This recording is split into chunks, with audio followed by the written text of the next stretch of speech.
Aqui é o professor Paulo Rangel Rios, da Universidade Federal Fluminense.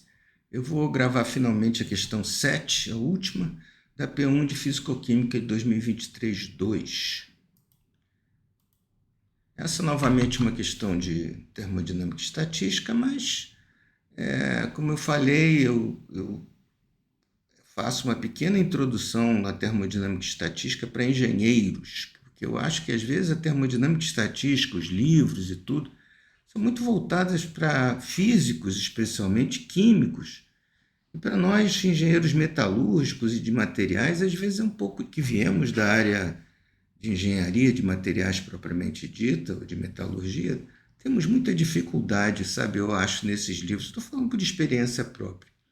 Então eu resolvi, quem quiser se aprofundar nisso, tem uma série de vídeos de termodinâmica e estatística, de uma introdução. E eu acho que isso é super importante hoje em dia, ainda mais porque muitos materiais dependem de termodinâmica e estatística, o tratamento desses materiais precisa disso. Bom, então na minha prova eu incluo isso, mas para não...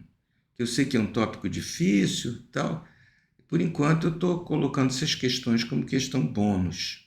Quer dizer, esses pontos são além dos pontos da prova. Se a pessoa resolver, ganha os pontos a mais. Se passar de 10, eu fico devendo, né? Muito bem, aqui a gente tem a entropia de um cristal devido às lacunas. Quando você introduz lacunas, é como se você tivesse, por exemplo, você tem um cristal A, introduz lacunas, é muito parecido que se você colocasse um outro átomo, B. Esse A e B faria uma solução ideal, certo? Supondo que faça uma solução ideal. Então, a entropia, aumento de entropia, seria exatamente a entropia da solução ideal. Só que, em vez do átomo B, eu tenho uma lacuna. Eu vou tratar como se fosse um átomo, na verdade, né?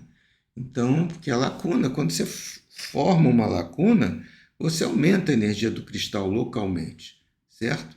Porque você quebra ligações. Então, já quando você coloca muitas lacunas, você tem um aumento de entropia. Então, a entalpia menos T delta S pode dar uma energia de Gibbs negativa e, portanto, ser favorável à formação de lacunas. É isso aqui. Nesse caso, então, nós temos a entropia das lacunas, do cristal contendo lacunas, né?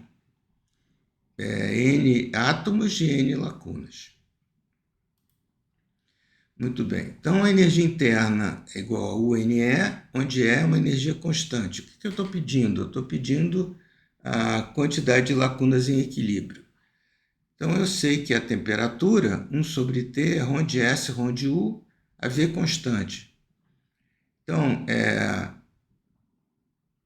como U é NE, eu tenho que ρ de S, ρ de E, a V constante, vai ser K sobre Epsilon, né?